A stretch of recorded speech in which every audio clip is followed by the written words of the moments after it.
My in-laws tried to replace me with another woman, until security called me by my real title, the owner. The elegant invitation, embossed with the gold crest of the Thorne Hospitality Group, lay on Elara Thorne's polished mahogany desk. It was for the annual Gala of Giving, a prestigious charity event, this year hosted at the Obsidian, one of the most exclusive venues in her vast empire. Her slender fingers, still surprisingly nimble at 78, traced the familiar crest, a symbol of a legacy she had nurtured for decades, a legacy she had painstakingly built alongside her late husband, Alastair, and then fiercely protected and expanded after his passing. Yet, her own name was conspicuously absent from the guest list, a detail confirmed by a casual, almost dismissive text message from her daughter-in-law, Bronte, just that morning. "So sorry, Elara, the guest list is absolutely full. Very exclusive this year, you understand. We just couldn't squeeze anyone else in. But we'll send you photos." Elara read the message again, her eyes, usually warm with a lifetime of experience, now held an unreadable depth. No flicker of anger marred her composed features, no sudden gasp of betrayal escaped her lips. Instead, a quiet, chilling stillness settled over her, akin to the first frost gripping a landscape. It was a stillness born not of shock, but of recognition, a slow, inevitable crystallization of a truth she had long, perhaps too long, denied. For 78 years, she had navigated the complex currents of high society, managed a sprawling, multi-billion-dollar business, and weathered personal loss with unwavering grace. She had endured the subtle slights, the casual disregard, the gradual erosion of her rightful place, dismissing them as the folly of youth or the unavoidable shift in generational dynamics. This latest affront, however, felt less like a wave she could gracefully ride and more like the slow, relentless drip that finally breached an ancient dam. A dam that had held back decades of quiet sacrifice, unacknowledged generosity, and increasingly, profound disrespect. Her son, Cassian, and his wife, Bronte, along with Bronte's parents, the insufferably snobbish Millers, were no longer subtly pushing her aside, they were attempting to erase her entirely. She closed her eyes, and a lifetime of carefully suppressed emotions stirred. They were about to discover that an ATM, when unplugged, ceased to function. And Elara Thorne was about to unplug herself, not just from their lives, but from the shadow of their expectations. The game, she realized with a faint, almost imperceptible smile that held no warmth, was about to change. To understand the cold precision of Elara's current resolve, one had to journey back through the labyrinthine corridors of her past, a past where love and duty had gradually morphed into a silent, one-sided transaction. Her late husband, Alastair Thorne, had been a visionary, building the Thorne Hospitality Group from a single boutique hotel in a charming coastal town into a formidable empire of luxury establishments, exclusive event venues like the Obsidian, and sprawling resorts that dotted the globe. When he passed away 15 years prior, Elara, then in her early 60s, had quietly but firmly taken the reins. Many had doubted her, whispers circulating among the old guard that a woman, however elegant, could not command such an enterprise. But she had not merely inherited a business, she had inherited a legacy, a responsibility, and an unwavering commitment to the thousands of staff members who had built it alongside Alastair, men and women whose livelihoods depended on her unwavering hand. For 5 years, she had immersed herself, working long hours, restructuring, innovating, expanding into new markets, proving to any lingering doubters that her sharp mind and keen business acumen were every bit Alastair's equal, if not, in some ways, even sharper. Then, at Cassian's persistent urging, and with a quiet yearning for family connection that she often masked beneath a composed exterior, Elara had slowly begun to step back. She delegated day-to-day operations to trusted executives whom she had personally mentored, retaining ultimate oversight and strategic decision-making. She had hoped this would free her to enjoy her golden years, perhaps even to forge a deeper bond with her son and his burgeoning family. Her son, Cassian, had always harbored a peculiar blend of grand ambition and an aversion to actual, painstaking work. He envisioned himself as a titan of industry, a disruptor, but his preferred method of operation involved grand pronouncements, lavish launches, and, invariably, Elara's money. He saw the Thorne Group not as a testament to hard work and vision, but as an inexhaustible spring from which his own brilliant ventures could be watered. The examples of her generosity were not merely numerous, they were staggering, a testament to her profound, if unrequited, love. When Cashin decided to launch his first, groundbreaking, tech startup, a convoluted app for dog walkers that no one seemed to need or understand, Elara had quietly infused millions into it. Not a loan, but an investment, knowing full well in her heart that it was likely a gift, a desperate hope that this might be the one, that he might finally find his footing. The startup, predictably, had imploded within 18 months, leaving behind a mountain of debt and a chic, empty office space in a prime downtown location that Elara had paid for. Cashin had merely shrugged, lessons learned, mother. Next time will be different.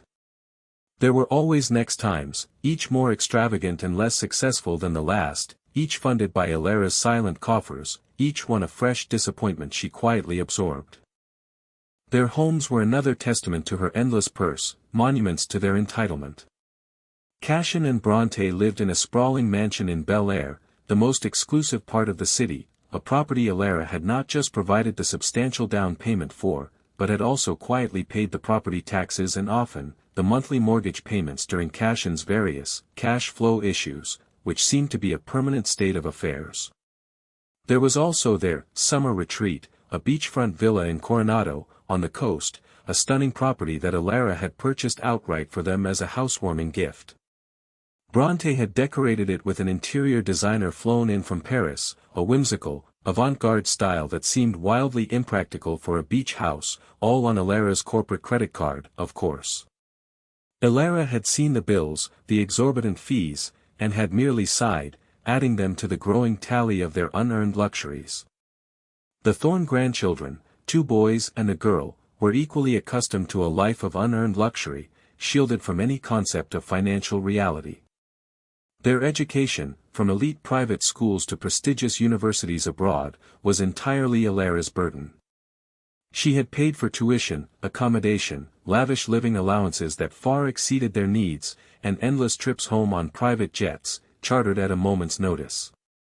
One grandson, fresh out of his final exams, had even demanded a new sports car, a limited edition model, as a graduation gift, texting her a link to the exact vehicle.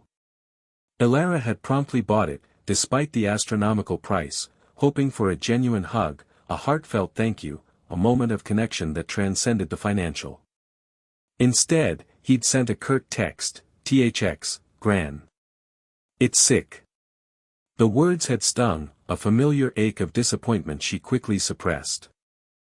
Cars for Cashin and Bronte were replaced every 2 years, always top-of-the-line luxury vehicles. A sleek Mercedes for Cashin, a powerful Range Rover for Bronte. Elara had never questioned the bills, merely approved them from her personal office, sometimes with a quiet shake of her head. Their credit cards, with astronomical limits, were linked to Elara's accounts, used for designer clothes, exclusive memberships to clubs they rarely visited, extravagant dinners at Michelin-starred restaurants, and spontaneous trips to European fashion weeks. Bronte's jewelry collection, which rivaled that of minor royalty, had been almost entirely acquired using these cards, sparkling proof of Elara's quiet largesse. Yet, despite this boundless financial support, the affection and respect Elara craved remained stubbornly elusive. Birthdays were often forgotten, or marked by perfunctory, hurried phone calls, if at all. Holidays were spent at their lavish homes, where Elara was treated more as a quiet, slightly senile guest, an inconvenient fixture, than the family's matriarch and financial backbone.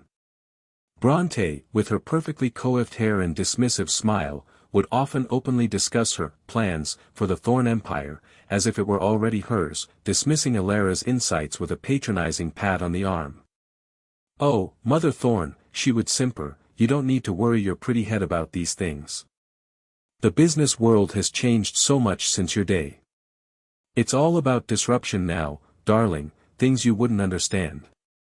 Cashin, equally dismissive, would cut her off mid-sentence, his eyes already glazing over, if she dared to offer a suggestion or share a memory. Yes, yes, mother, we know. You built an empire. Truly remarkable. Now, about that new investment opportunity I've been looking at. His eyes would shift, always, to the financial ledger, never truly seeing her. The exclusion from the gala of giving was not an isolated incident, it was the culmination of years of calculated slights, a steady campaign of marginalization. They had begun hosting major family events at Thorne venues, never inviting Elara, but always expecting her to cover the costs, or at the very least, provide steep discounts and preferential treatment. They would introduce her to their social circle with a vague, almost apologetic, "Oh, this is Cashin's mother, Elara, never Elara Thorne, the founder and owner of this very place, the woman who built this empire." They treated her not as the woman who had created their comfortable reality, but as an elderly, slightly burdensome relative whose primary function was to be an inexhaustible ATM, a silent benefactor whose contributions were to be taken for granted. And in the background, Bronte's parents, the Millers, always subtly reinforcing the narrative that Elara was fading, that the reins were naturally passing to the younger, more vibrant generation, subtly pushing Bronte forward as the new social arbiter. The idea of inviting a younger socialite, Celeste Dubois, to replace her at the head table was merely the logical, albeit cruel, extension of this long-running campaign of erasure. The Millers had even joked to Bronte, within Elara's earshot at a family dinner, that "it's time for new blood to represent the family, dear. Elara looks a bit weary these days." The sting of the text message, therefore, wasn't just about missing a party. It was the final, undeniable proof that her decades of sacrifice had not bought her an ounce of genuine love or respect. It had bought her invisibility. And in that chilling stillness, a fierce, protective instinct for herself, long dormant, finally awakened. The benevolent matriarch, the silent ATM, was about to transform into the formidable owner. The morning after Bronte's dismissive text, Elara Thorne woke with a clarity she hadn't felt in years, a sharpness that cut through the lingering haze of unspoken disappointments. The quiet hum of her elegant, but largely empty, mansion seemed to amplify the silence of her future, a silence she was now determined to fill on her own terms. There was no hesitation, no wavering. The dam had truly broken, and a torrent of cold resolve, tinged with a profound sense of self-preservation, now flowed through her veins. It was not anger that propelled her, but a quiet, implacable sense of justice. She would reclaim what was hers, not just the money, but her dignity, her peace, her very self. Her first call was to Mr. Davies, her long-serving, impeccably discreet legal counsel. His voice, usually a soothing balm of legal reassurance, carried a note of surprise at the early hour. "Madam Thorne, a pleasure to hear from you so bright and early." "To what do I owe the call?" he inquired, his tone meticulously polite. "Mr. Davies," Elara began, her voice steady, devoid of emotion, yet carrying an undertone of iron that made him sit up straighter. "I need you to prepare documents to immediately revoke all financial powers of attorney, trust fund access, and any other financial delegation currently held by Cashin Thorne and Bronte Thorne. This includes, but is not limited to, the Thorne Family Trust, the educational funds for the grandchildren, and all credit lines associated with my personal and corporate accounts that they currently have access to. I want a complete and total cessation of all financial support, effective immediately." There was a stunned silence on the other end of the line. Mr. Davies, a man who had managed the Thorne family's affairs for over 30 years, was well aware of the extensive financial umbilical cord connecting Elara to her son and his family. He knew the sheer scale of their dependency, the delicate ecosystem of their lavish lives that rested entirely on Elara's continued generosity. "Madam Thorne," he finally managed, his voice laced with concern, a rare crack in his professional composure, "are you quite certain? This is a significant step. It will have considerable repercussions." "I am entirely certain, Mr. Davies," Elara replied, her voice unwavering, a hint of something cold and unyielding entering her tone. Furthermore, I want you to initiate the process of transferring the ownership of the summer villa in Coronado and the primary residence in Bel Air, both of which are still legally in my name, despite their occupancy, into a new, independent trust, with myself as the sole beneficiary and trustee. I will explore future options for these properties. I also need you to freeze all corporate credit cards issued to Cashin and Bronte Thorne. This includes any cards used for personal expenses that they have been accustomed to leveraging. And lastly, any company cars, leased or owned, that they are currently using for personal purposes, are to be recalled and returned to the company fleet. Begin with Cashin's Mercedes and Bronte's Range Rover. I expect this to be handled with utmost efficiency. Mr. Davies, a man who had seen many family squabbles, understood the gravity of her words. This wasn't a squabble, it was an amputation. A surgical strike. Very well, Madam Thorne. I will begin the process immediately. It will take some time for all the notifications to propagate through the banking system, but the immediate cessation of funds can be actioned within the hour for most accounts. I will personally oversee the details. Excellent, Elara said, a faint sense of liberation stirring within her, a lightness she hadn't realized she had been missing. And please, ensure complete discretion. I wish for them to discover the consequences on their own. Let the truth unveil itself, as it always does. Next, she called her private banker, a meticulous woman named Sarah Jenkins, who had managed Elara's personal wealth for years, always with quiet admiration for the matriarch. The conversation was equally precise, equally final. Sarah, I need you to implement an immediate freeze on all joint accounts and supplementary credit cards linked to Cashin and Bronte Thorne. Any standing orders for their mortgages, car payments, or personal bills that originate from my accounts are to be cancelled. All direct debits for the grandchildren's tuition, their living allowances, and any other regular payments are to be stopped. I want all funds transferred to a new, exclusive account in my name only, one with the highest level of security. Sarah, too, expressed polite surprise, a slight hesitation in her voice, but Elara simply reiterated her instructions with an iron resolve. This is not open for discussion, Sarah. Just execute the instructions. I trust your efficiency implicitly. Within hours, the carefully constructed financial edifice of Cashin and Bronte Thorne began to subtly, imperceptibly, tremble. The first small tremor occurred later that afternoon. Bronte was at her favorite high-end boutique, Haute Couture by Isabel, selecting a new designer gown for the gala, a bespoke creation that shimmered with sequins. She handed over her black credit card, the one linked directly to Elara's corporate account, with an air of casual entitlement. The sales associate swiped it, then frowned. I'm so sorry, madam, it seems to be declined. Bronte, incredulous, tried a second, then a third, her face paling. That's impossible. There must be some technical glitch. These cards never decline, she hissed, mortified by the queue of patiently waiting socialites behind her. She snatched her cards back, her heart pounding with a mixture of anger and disbelief. She stormed out, fuming, assuming it was a temporary network error, a momentary hiccup in the otherwise flawless machinery of her life. She sent a curt text to Cashin, "My cards are acting up. Fix it. This is ridiculous." Cashin, meanwhile, was in his opulent home office, surrounded by glossy blueprints, attempting to secure a new loan for his latest, disruptive venture, a luxury pet hotel chain complete with paw-shaped pools and gourmet kibble. His personal assistant, who usually handled all his finances with silent efficiency, interrupted him.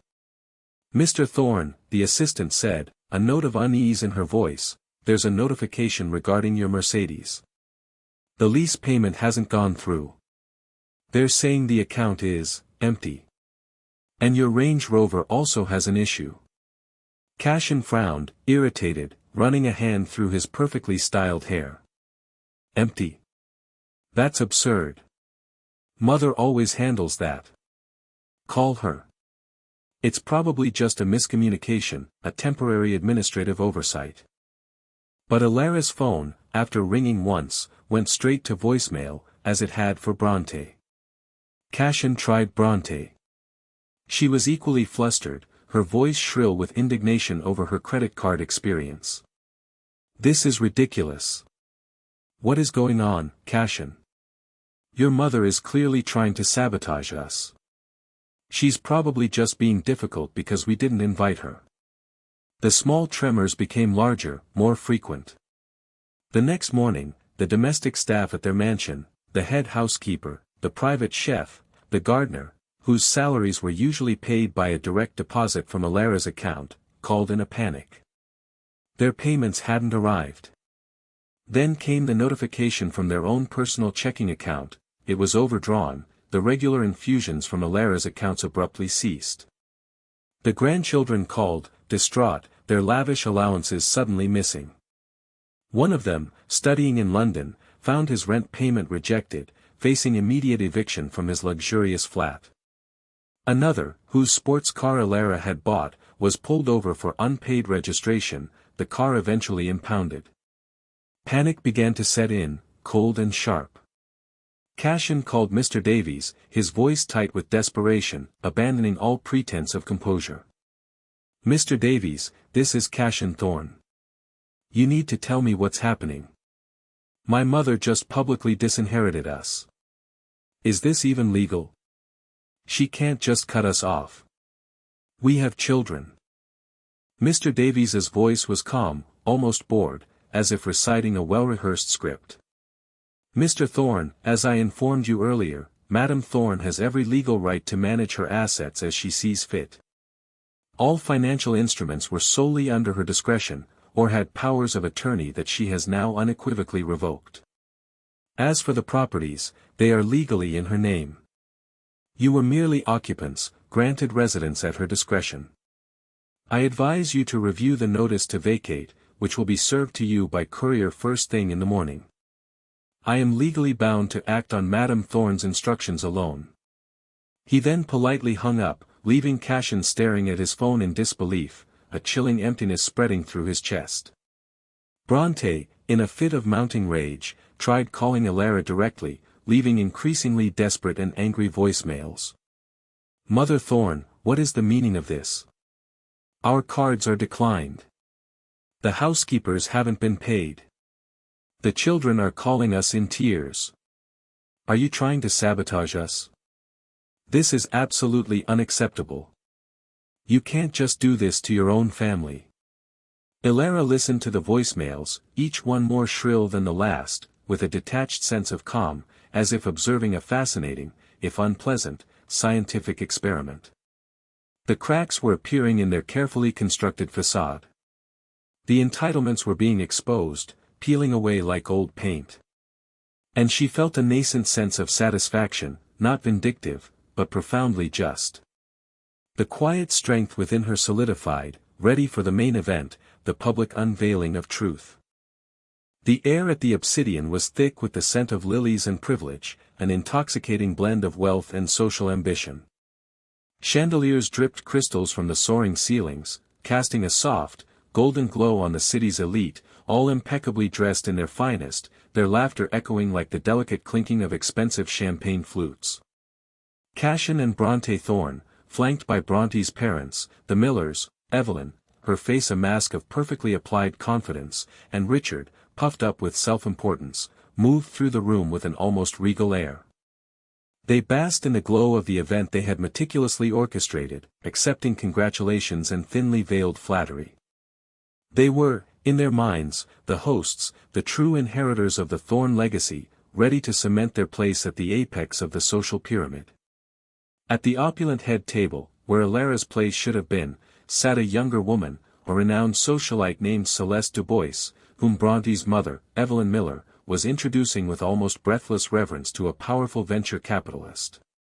"And this is Celeste, darling. Such an inspiration. She's truly the new face of philanthropy in our circle, isn't she? So vibrant, so forward-thinking, taking on so many new initiatives." The implication was clear, a subtle jab aimed at anyone who might remember Elara. Elara was old, faded, irrelevant. Celeste, a peer of Evelyn's, smirked, accepting the thinly veiled compliment, preening under the attention.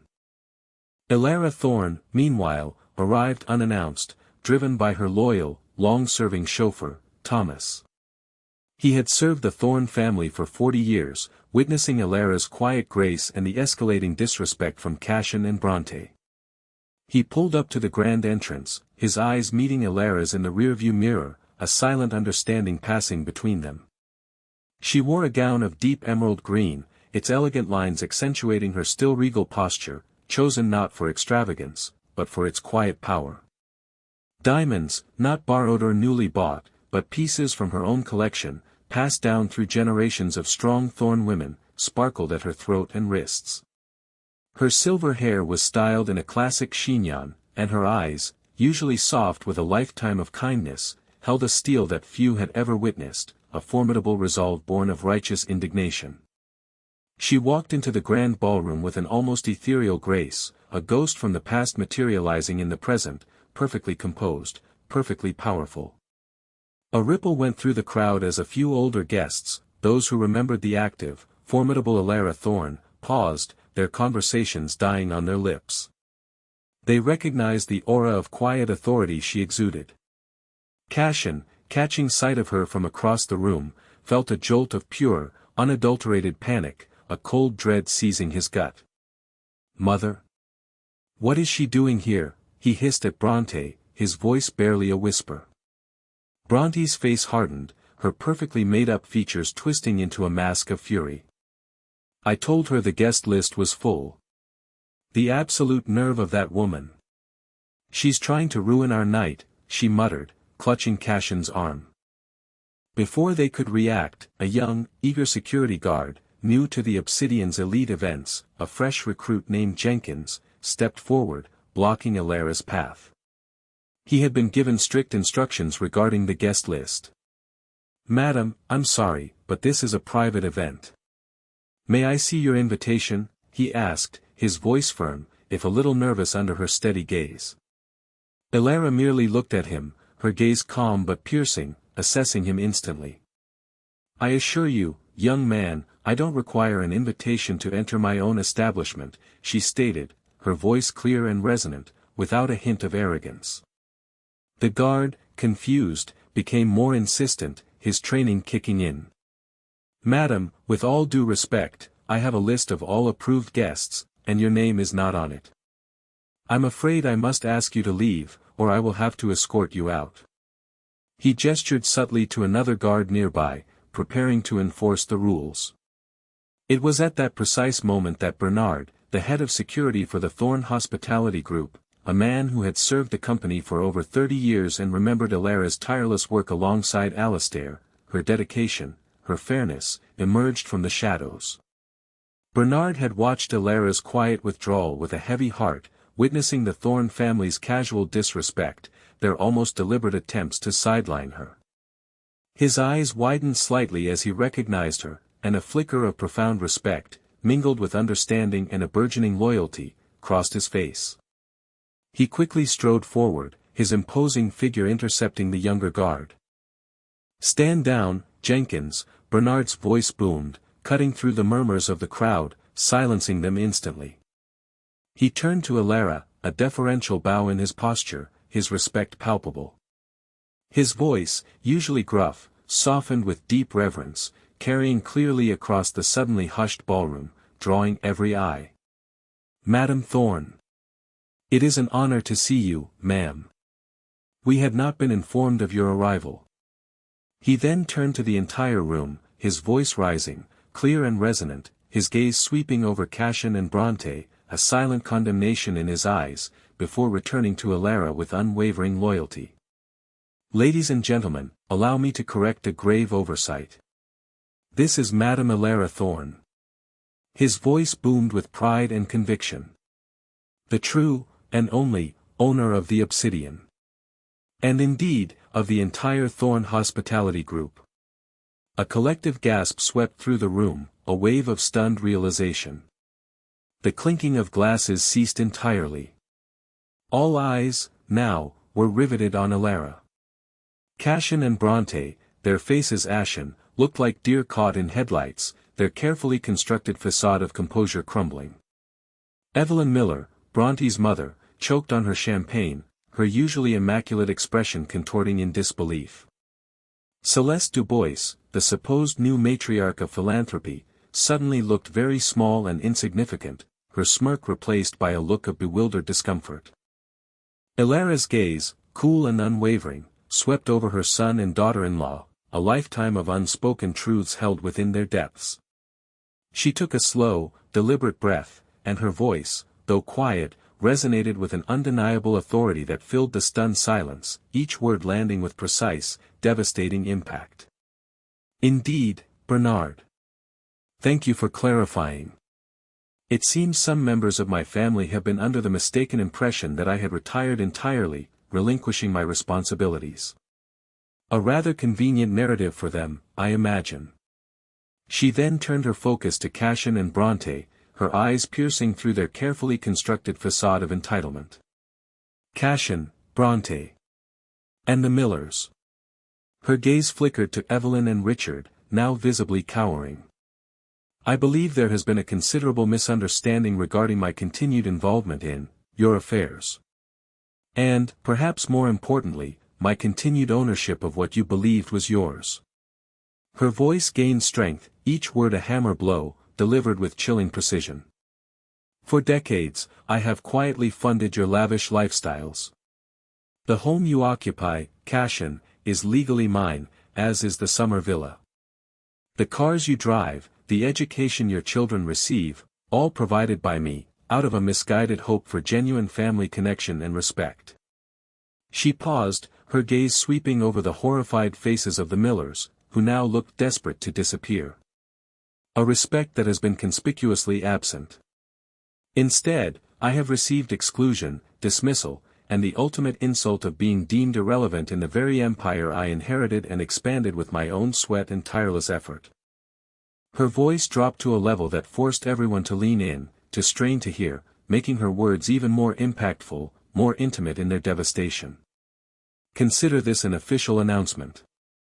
As of this moment, all financial support, all lines of credit, all trust funds, all property allocations, all car payments, and any and all other financial benefits you have enjoyed from the Thorne Hospitality Group, or from my personal accounts, are permanently terminated. Effective immediately. You may consider this your notice to vacate any properties owned by the Thorne Group, or by myself, within the standard legal timeframe. Your access to all company assets and privileges is hereby revoked. A collective shudder went through the room, a wave of palpable shock. The socialite Celeste Dubois quickly averted her gaze, suddenly finding the intricate pattern on the floor fascinating. Evelyn Miller looked like she was about to faint, her face a ghastly shade of white. Cashin and Bronte stood frozen, their mouths agape, the blood draining from their faces, their eyes wide with a dawning, terrifying realization. The carefully constructed facade of wealth, power, and social standing they had so shamelessly leveraged, built entirely on Elara's unacknowledged generosity, was now crumbling spectacularly before the eyes of their entire social circle, exposed for the fragile illusion it was. Elara turned to Bernard, her expression serene, her task complete. Bernard, please ensure these individuals are escorted from the premises. They are no longer welcome guests. Their presence here is no longer appropriate. Bernard nodded, his face grim but resolute, a deep satisfaction in his eyes. As you wish, Madame Thorne. Immediately. He gestured to two other seasoned security guards, who moved with quiet efficiency towards Cashin and Bronte, their faces impassive. Elara then turned to the stunned crowd, a faint, dignified smile gracing her lips, a look of profound peace settling upon her features. Please, enjoy the rest of your evening. And know that the Thorne Hospitality Group remains, as always, committed to true philanthropy and genuine integrity, guided by principles of hard work and respect. With one final, sweeping glance that held both undeniable power and a profound sense of closure, Elara turned and walked out of the ballroom, her emerald gown shimmering, leaving behind a silence so deep it felt deafening, shattered only by the whispers that immediately erupted like wildfire. The queen had not merely returned, she had reclaimed her throne, asserted her rightful place, and in doing so, had left her ungrateful family with nothing but the echoes of their own shocking humiliation and the dawning terror of their new reality. The immediate aftermath of Elara's devastating revelation at the Obsidian was a maelstrom of shock, disbelief, and burgeoning panic for Cassian and Bronte. As Bernard's guards politely but firmly escorted them out of the glittering ballroom, the hushed whispers of their social peers felt like 1,000 tiny needles pricking their inflated egos, each whisper a judgment. The ride home in their now company-owned Mercedes, the very car that would soon be repossessed, was conducted in stony silence, punctuated only by Bronte's furious, strangled sobs, a sound Elara had often heard, but now heard with a new detachment. "She can't do this. She can't." Bronte finally shrieked, once they were inside their mansion, the one Elara technically owned, her voice echoing in the grand, empty halls. "This is insane. Our whole life, Cassian. What are we going to do? She's ruined us." Cassian, usually arrogant and unflappable, was a trembling mess, his bravado utterly shattered. His mind raced, a chaotic blur of numbers and impending doom, calculating the immediate impact. The credit cards, the mortgages, the car payments, the trust funds for the children, all gone, a gaping void where their financial security once lay. He tried to call Elara's number, but it went straight to voicemail, as it had for days. Then he tried Mr. Davies, his voice tight with desperation, a pathetic tremor he couldn't hide. "Mr. Davies, this is Cassian Thorne. You need to tell me what's happening. My mother just publicly disinherited us. Is this even legal? She can't just seize our home." Mr. Davies's voice was calm, almost bored, utterly unmoved by Cassian's distress. "Mr. Thorne, as I informed you earlier, Madame Thorne has every legal right to manage her assets as she sees fit. All financial instruments were solely under her discretion, or had powers of attorney that she has now revoked. As for the properties, they are legally in her name. You were merely occupants, granted permission to reside there. I advise you to review the notice to vacate, which will be served to you by courier first thing in the morning. I have no further information to provide." He then politely hung up, leaving Cassian staring at his phone in disbelief, the dial tone a mocking echo of his shattered world. The cold reality began to set in with brutal efficiency. The next morning, the financial tsunami truly hit. Their credit cards, which had previously only shown temporary glitches, were now permanently declined, every attempt met with an unforgiving electronic refusal. Bronte attempted to buy groceries at a local gourmet market, only to be humiliated at the checkout, forced to abandon a cart full of expensive produce. Her children, accustomed to endless allowances, called from their elite universities, bewildered and angry that their accounts were frozen and their rent unpaid. The private school for their youngest had called, demanding tuition payments that were overdue, threatening expulsion. The car dealerships began calling, demanding the return of the vehicles due to non-payment. Cassian's startup employees, whose salaries were paid through a corporate account Elara funded, suddenly found their paychecks bouncing. The employees, many of whom had been loyal to Elara before Cassian, quietly resigned or demanded their rightful pay directly from Elara's company, which, to Cassian's shock and fury, they received. Their carefully curated social circle, which had been so quick to condemn Elara at the gala, was now just as swift to distance themselves from the Thornes. Invitations stopped coming. Phone calls went unanswered. Friends they had wined and dined with on Elara's dime suddenly became unavailable, their calendars impossibly full. The Millers, Bronte's parents, were beside themselves with fury and fear for their own social standing, seeing their comfortable access to the Thorne fortune disappear. Evelyn Miller called Bronte, not to offer comfort, but to berate her. "What have you done? This is a disaster. Our reputation is ruined. How could you let this happen?" Cassian and Bronte, increasingly desperate, resorted to their old tactics, the only ones they knew. They tried emotional manipulation. They left tearful voicemails on Elara's phone, begging for forgiveness, claiming they were devastated and didn't know what they were doing, promising to change. They fabricated medical emergencies, claiming one of the grandchildren was gravely ill, hoping to tug at Elara's heartstrings, to exploit the maternal love they had always taken for granted. When that failed, they tried threats, warning her that they would expose family secrets if she didn't relent. Elara, however, remained impervious. She screened their calls, listened to their increasingly frantic messages with a detached ear, discerning the lies with practiced ease. The fabricated illnesses were quickly debunked by a quick call to the grandchildren's schools, where staff reported them to be perfectly healthy. The threats of family secrets were laughable. Elara knew every secret, every scandal, every quiet indiscretion of the Thorne and Miller families, and had quietly covered them up for years, protecting them from public scrutiny. There was nothing they could say or do that would shock or sway her from her chosen path. While their world collapsed in a cascade of missed payments and repossessions, Elara began to breathe, truly breathe, for the first time in years. A profound sense of relief, like a physical weight lifted from her shoulders, settled over her. She called an old friend, a former business associate named Amelia, whom she hadn't spoken to properly in years, too busy with the demands of her ungrateful family. "Amelia," she said, her voice lighter than it had been in decades, a genuine smile in her tone, "I think it's time for that trip to Florence we always talked about. I find myself with a surprising amount of free time." Amelia, sensing a new energy in her old friend, readily agreed, excited by the prospect. The first few days were spent quietly organizing her new life. Elara cancelled all her standing arrangements that revolved around her family's needs, clearing her calendar of obligation. She rediscovered her love for gardening, spending hours in her sun-drenched conservatory, pruning her beloved orchids, their delicate beauty a stark contrast to the ugliness she had just purged from her life.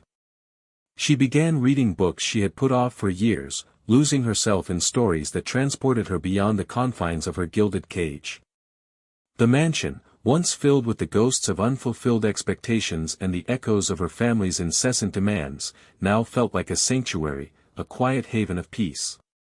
She was reclaiming not just her wealth, but her time, her peace, and her very self.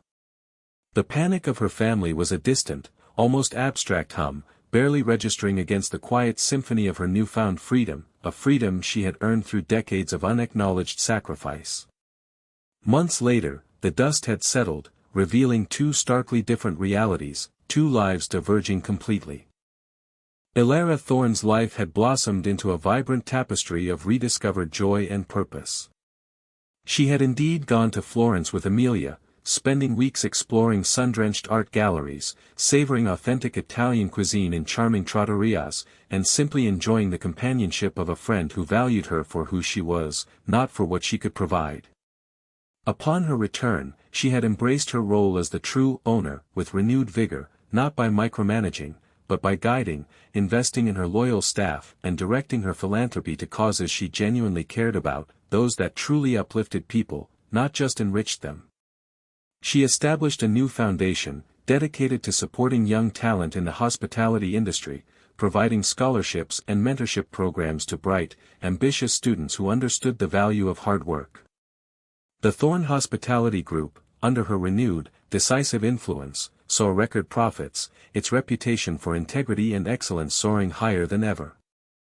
Elara found herself attending galas again, but this time, by choice, at her own venues, where she was greeted with genuine respect and admiration, not the forced pleasantries and dismissive attitudes of the past. She started taking painting classes, something she had always wanted to do but never had time for, discovering a latent talent for landscapes. She reconnected with distant relatives she had neglected, engaged in stimulating conversations with intellectuals and artists, and filled her days with activities that nourished her soul, bringing her profound satisfaction. Her mansion, once a lonely monument to unrequited love, now buzzed with the gentle energy of her new life. She hosted intimate dinners with old friends, her laughter echoing through the halls, genuinely happy, genuinely free.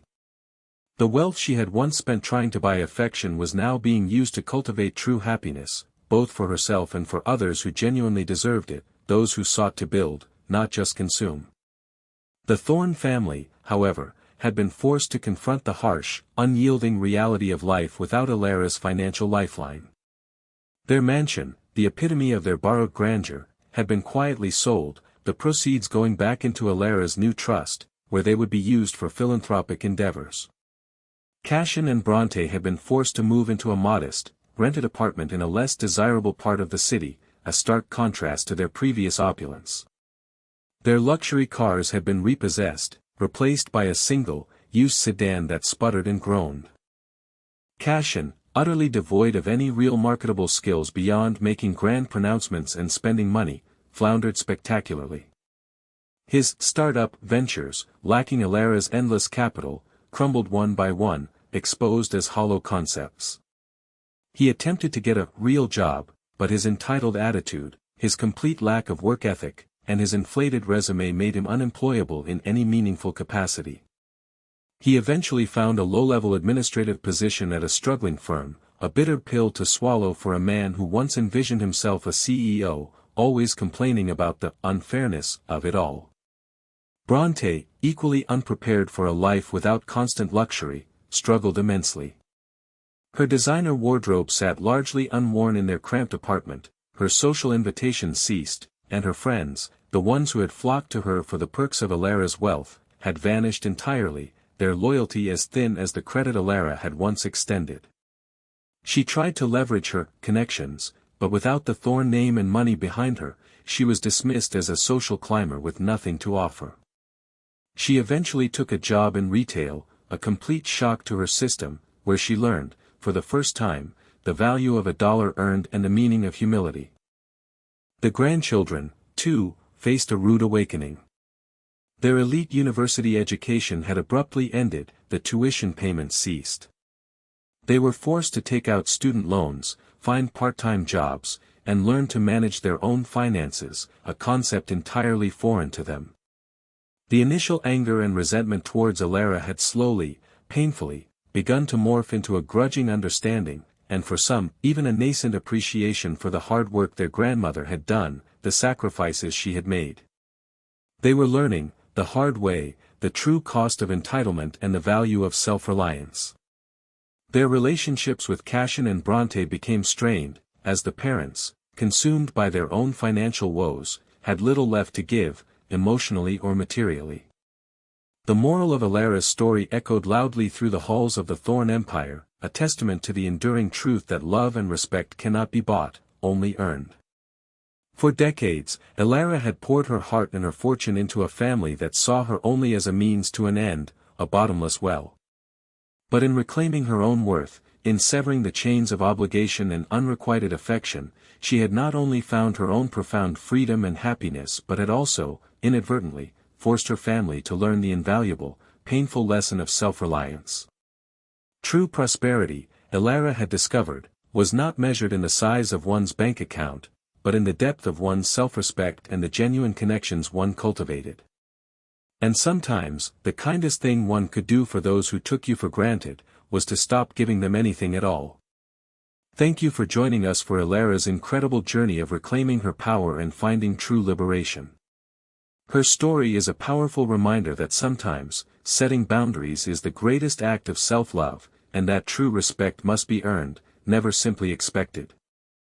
If you were moved by Elara's strength and found inspiration in her story, remember that our channel is filled with more narratives of justice, transformation, and profound life lessons. Don't miss out on our next compelling tale. Make sure to subscribe to the channel and hit that notification bell so you're always the first to know when a new video drops.